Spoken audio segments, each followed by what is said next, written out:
Hello, I am here to read another riveting section of Harry Potter and the Sorcerer's Stone. Today we actually get to see Harry Potter board his broom and play in his first Quidditch match. And this is a picture of what Harry Potter looks like here in the background. They asked J.K. Rowling, who's the author, to do an artistic rendition of what Harry Potter would look like in real life. And yeah, that's the picture of Harry Potter.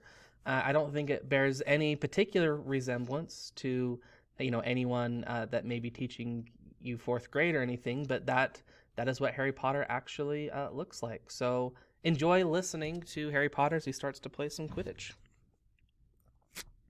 The next morning dawned very bright and cold. The great hall was full of the delicious smell of fried sausages and the cheerful chatter of everyone looking forward to a good Quidditch match. "You've got to eat some breakfast." "I don't want anything." "Just a bit of toast," wheedled Hermione. "I'm not hungry." Harry felt terrible. In an hour's time, he'd be walking onto the field. "Harry, you need your strength," said Seamus Finnegan. "Seekers are always the ones getting nobbled by the other teams." "Thanks, Seamus," said Harry, watching Seamus pile ketchup on his sausages. By 11 o'clock, the whole school seemed to be out in the stands around the Quidditch pitch.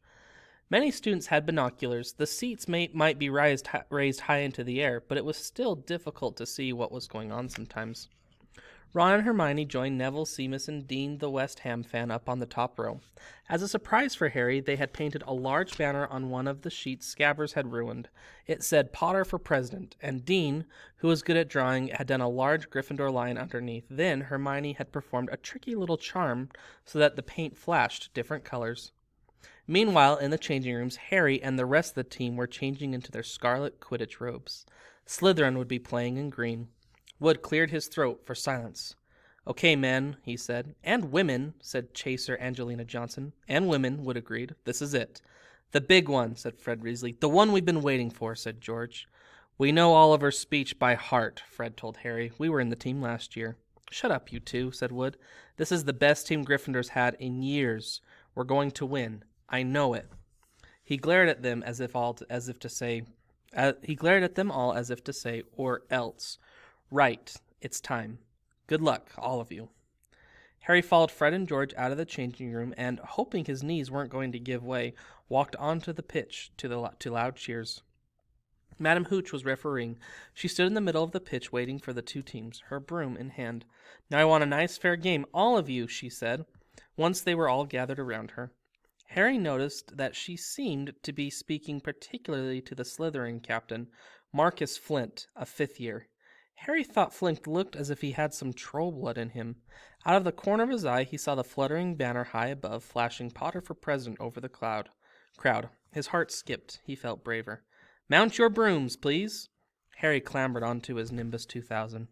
Madam Hooch gave a loud blast on her silver whistle. 15 brooms rose up high into the air. They were off. "And the quaffle is taken immediately by Angelina Johnson of Gryffindor, who, what an excellent chaser that girl is, and rather attractive too. Jordan." "Sorry, Professor." The Weasley twins' friend, Lee Jordan, was doing the commentary for the match, closely watched by Professor McGonagall. "And she's really belting along up there. A neat pass to Alicia Spinnet. A good find of Oliver Wood's last year only reserve back to Johnson. And no, Slytherin have taken the quaffle. Slytherin captain Marcus Flint gains the quaffle, and off he goes. Flint flying like an eagle up there. He's going to no, stopped by an excellent move by the Gryffindor keeper Wood, and Gryffindor take the quaffle. That's Chasey Katie Bell out of Gryffindor there. Nice dive around Flint. Off up the field, and ouch, that must have hurt. Hit in the back of the head by a bludger. Quaffle taken by Slytherin. That's Adrian Pusey speeding off towards the goalpost, but he's blocked by a second bludger. Sent his way by Fred or George Weasley, can't tell which. Nice play by the Gryffindor beater.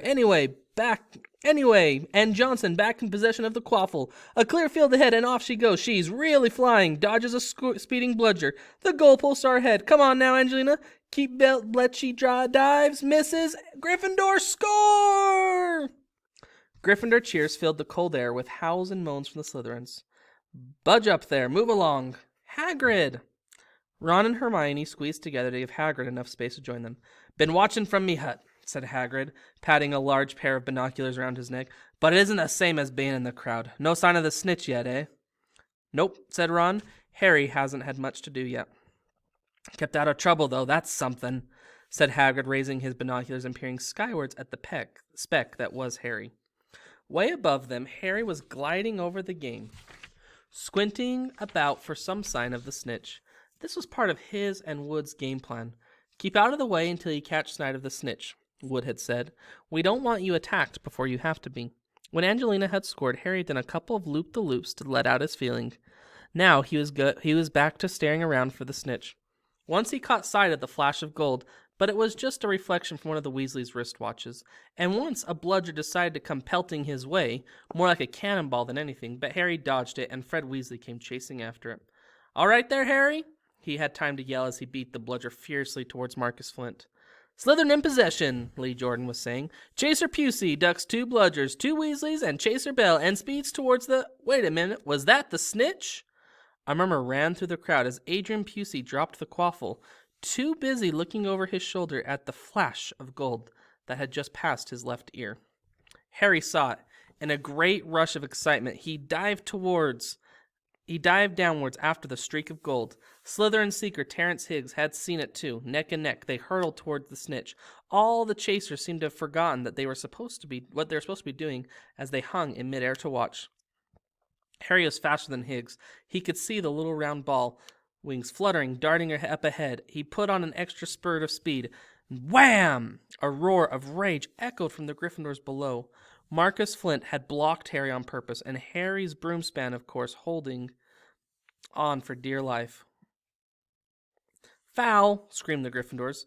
Madam Hooch spoke angrily to Flint and then ordered a free shot at the goalpost for the Gryffindor. But in all the confusion, of course, the golden snitch had disappeared from sight again. Down in the stands, Dean Thomas was yelling, "Send him off, ref! Red card!"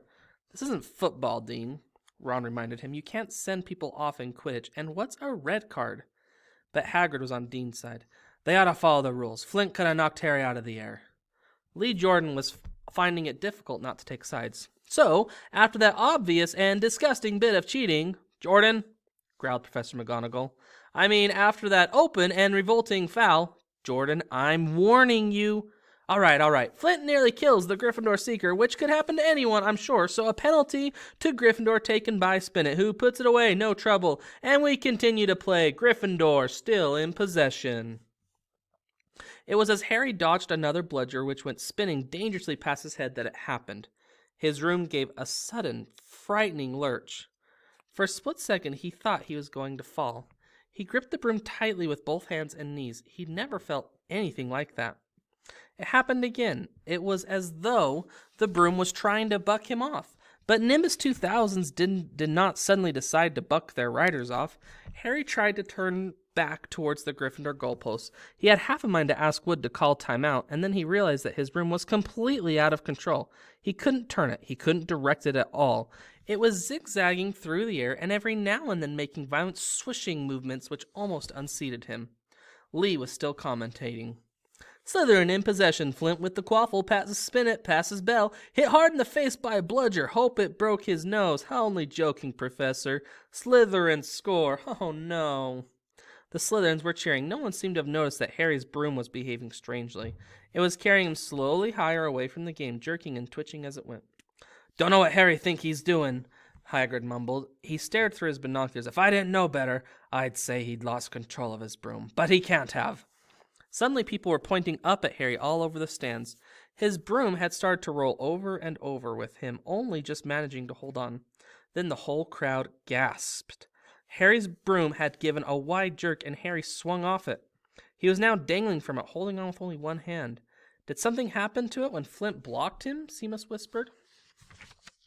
"Can't have," Hagrid said, his voice shaking. "Can't nothing interfere with a broomstick except powerful dark magic. No kid could do that to a Nimbus 2000. At these words, Hermione seized Hagrid's binoculars, but instead of looking up at Harry, she started looking frantically at the crowd. "What are you doing?" Ron moaned, gray-faced. "I knew it!" Hermione gasped. "Snape, look!" Ron grabbed the binoculars. Snape was in the middle of the stands opposite them. He had his eyes fixed on Harry and was muttering non-stop under his breath. "He's doing something. Jinxing the broom," said Hermione. Thanks for listening.